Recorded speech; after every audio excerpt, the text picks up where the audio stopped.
সালিশির নাম করে টাকা তোলা বন্ধ করতে হবে। সে সঙ্গে ফাঁকা জমিতে দলীয় পতাকা লাগিয়ে জমি দখল করা যাবে না।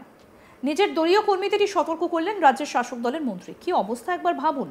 রাজ্যের মন্ত্রী প্রকাশ্যে রাস্তায় দাঁড়িয়ে বলছেন সালিশির নাম করে টাকা তোলা যাবে না, যদি কোনো সমস্যা হয় তাহলে তার কাছে আসার জন্য জানান তিনি। কোচবিহারের দিনহাটা ২ নম্বর ব্লকের জনসংযোগ কর্মসূচিতে গিয়ে দলীয় নেতৃত্ব এবং কর্মীদের উদ্দেশ্যে হুঁশিয়ারি দিলেন রাজ্যের মন্ত্রী উদয়ন গুহ। তিনি রাস্তায় দাঁড়িয়ে বলেন, নাজিরহাট ২ নম্বর অঞ্চল তৃণমূলের নেতারা সালিশি সভার নামে টাকা তোলা বন্ধ করুন। বেশি সমস্যা হলে দুপক্ষকেই আমার কাছে নিয়ে আসুন। দিনহাটার কেউ বলতে পারবে না যে আমি কারো কাছে টাকা নিয়েছি। কি বলছেন মন্ত্রী উদয়ন গুহ, শুনবো। ৩.৫ কোটি টাকা খরচ করে ৬টা রাস্তা আমরা করছি। এর আগে বড় কারণ জানাতে একটা প্রায় ৩ কোটি টাকা খরচ করে ওখানে একটা রাস্তা হয়। অর্থাৎ যখন যেমন সুবিধা হচ্ছে। ইতিমধ্যে আমার তো মনে হয় যে ১০ থেকে ১৫টা হাইমাস্টার লাইট আমরা এই অঞ্চলে লাগিয়েছি। কটার মতো? ১২টা। ১২টার মধ্যে ছোটখাটো জেলা কেন একটা বসেনি? এটা আমি যদি না আসতাম তাহলে ছোটখাটো জেলার লাইট তো থাকতোই না। এটা তো করা উচিত ছিল। এগুলো যদি স্থানীয় নেতারা না তাহলে তো সবটা আমার পক্ষে মাথায় রাখা সম্ভব না।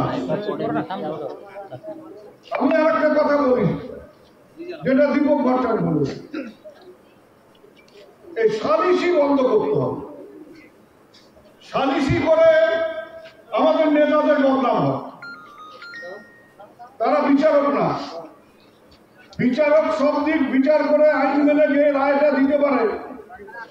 নবীরউদ্দিনকে রোলারের তলে চাপ দিলে পরেও সেটার অর্ধেকও জানে না। তাহলে ও কেন বিচার করতে যায়? কেন মদন বিচার করতে যায়? কেন অন্য পঞ্চায়েতরা বিচার করতে যাবে? আমরা এটা অনেকদিন আগে বলেছি, যদি দুই পক্ষ কথা বলে যে আপনি আসেন, আমরা নিজেরা বসে আলোচনা করে মেটাবো, আপনি মাঝখানে থাকবেন সাক্ষী হিসেবে, তাহলে আমার পঞ্চায়েতরা যাবে, তাহলে পঞ্চায়েতরা যাবে না। দুই পক্ষ না বললে পঞ্চায়েতরা তার মধ্যে যাবে না। আর সালিশির পয়সা যার পাওয়ার কথা সে ঠিক মতো পায় কিনা সেটাও আমাদের কাছে নানা প্রশ্ন আছে। ওই মেয়ের বাড়িকে ২ লক্ষ টাকা না দিলে কিন্তু এই বিয়ে নিয়ে সমস্যা হবে। ওই ২ লক্ষ টাকা মেয়ের নাম করে তুলিয়ে আর এক মেয়ের বাবা পকেটে ভরে, কেন? দরকার নেই। আর যদি খুব সমস্যা হয় আমার কাছে নিয়ে যাবে।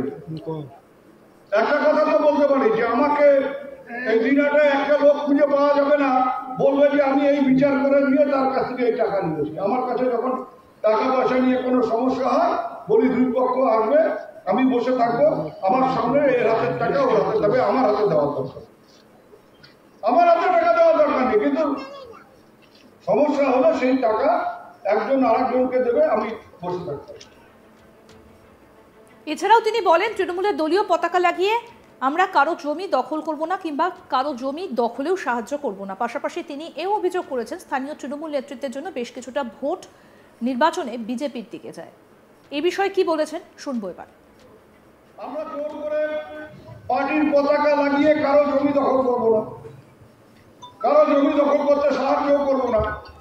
কিন্তু কারণ যেখানে মানুষের ওপর হয়, যেখানে বিএসএফ প্রতিনিয়ত মানুষকে হয়রানি করে, এমনকি মহিলারাও বাদ যায় না, যেখানে একটা মানুষের স্বাধীনতা পর্যন্ত নেই, নিজের বাড়ি যাবে তাকে 10 বার কৈফিয়ত দিতে হবে, তাকে 10 বার কার্ড দেখাতে হবে, তাকে 10 বার নানা রকম প্রশ্নের মুখে পড়তে হবে।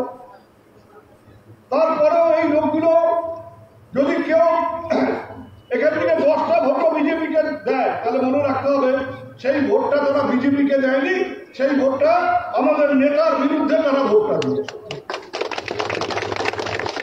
আপনাদের ব্যবহারের জন্য, আপনাদের চালচলনের জন্য, আপনাদের কথাবার্তার জন্য, আপনাদের উপর রাগ করে মানুষ ওই 10টা ভোট ওখানে দিয়েছে, কিন্তু একটা ভোটও বিজেপির পাওয়ার কথা না।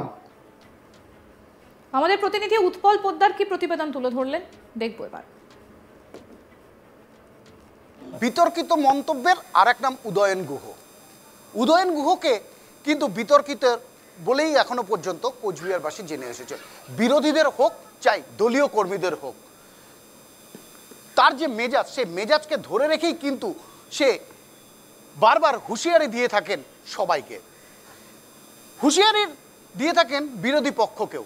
এক এক সময় এক একবার তারা আমরা কিন্তু দেখেছি উদয়ন গুহকে অর্থাৎ বর্তমান উত্তরবঙ্গ উন্নয়ন মন্ত্রীকে হুঁশিয়ারি দিতে, সে বিরোধী পক্ষকেই বেশিরভাগ তিনি হুঁশিয়ারি দিয়ে থাকেন।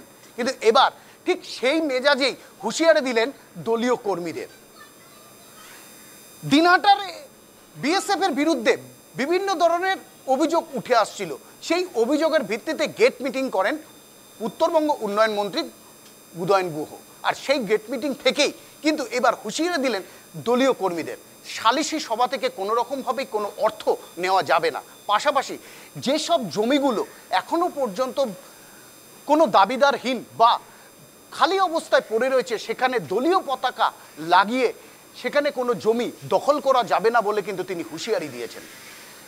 উত্তরবঙ্গ উন্নয়ন মন্ত্রীর এই হুঁশিয়ারিতে কতটা দলীয় কর্মীরা সজাগ হলেন বা তারা আবার সেই কাজে লিপ্ত হবেন কিনা তা কিন্তু প্রশ্নের মুখে থাকলেও উত্তরবঙ্গ উন্নয়ন মন্ত্রীর বিরোধীদের যে হুঁশিয়ারি দেন সেই মেজাজে দলীয় কর্মীদের হুঁশিয়ারি দেওয়ায় অনেকটাই কিন্তু হাসি ফুটেছে বিরোধীদের মুখে বলা যেতেই পারে। সুতরাং উত্তরবঙ্গ উন্নয়ন মন্ত্রীর এই হুঁশিয়ারিতে দলীয় কর্মীরা কতটা এর উপর আমল দেয় তা নিয়ে কিন্তু প্রশ্ন যেমন তুলেছেন বিরোধীরা, ঠিক সেরকমভাবেই এই কর্মকাণ্ড বন্ধ হবে কি না তা নিয়েও কিন্তু প্রশ্ন উঠছে।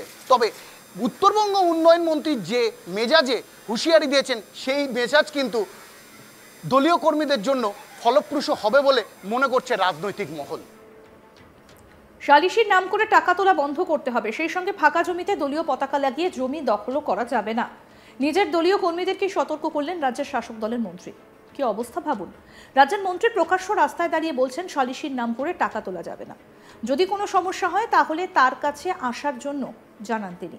কোচবিহারের দিনহাটা 2 নম্বর ব্লকের জনসংযোগ কর্মসূচিতে গিয়ে দলীয় নেতৃত্ব এবং কর্মীদের উদ্দেশ্যে হুঁশিয়ারি দিলেন রাজ্যের মন্ত্রী উদয়ন গুহ। কি বলছেন আসুন শুনি। 3.5 কোটি টাকা খরচ করে 6টা রাস্তা আমরা করছি। এর আগে কারণ জানাতে একটা প্রায় 3 কোটি টাকা খরচ করে ওখানে একটা রাস্তা হচ্ছে। অর্থাৎ যখন যেমন সুবিধা হচ্ছে। ইতিমধ্যে আমার তো মনে হয় যে 10 থেকে 15টা হাইমাস্টার লাইট আমরা এই অঞ্চলে লাগিয়েছি। কটার মতো? 12টা। 12টার মধ্যে ছোটখাটো মেলা কেন একটা বসেনি? এটা আমি যদি না আসতাম তাহলে ছোটখাটো মেলা লাইট তো থাকতোই না। নাই তো, এটা তো করা উচিত ছিল। এগুলো যদি স্থানীয় নেতারা না তাহলে সবটা। আরো আপডেট পেতে দেখতে থাকুন আজ তাক বাংলা, সাবস্ক্রাইব করুন, নোটিফিকেশন পেতে বেল বাটন অপশন প্রেস করুন, হোয়াটসঅ্যাপে ফলো করুন আজ তাক বাংলা।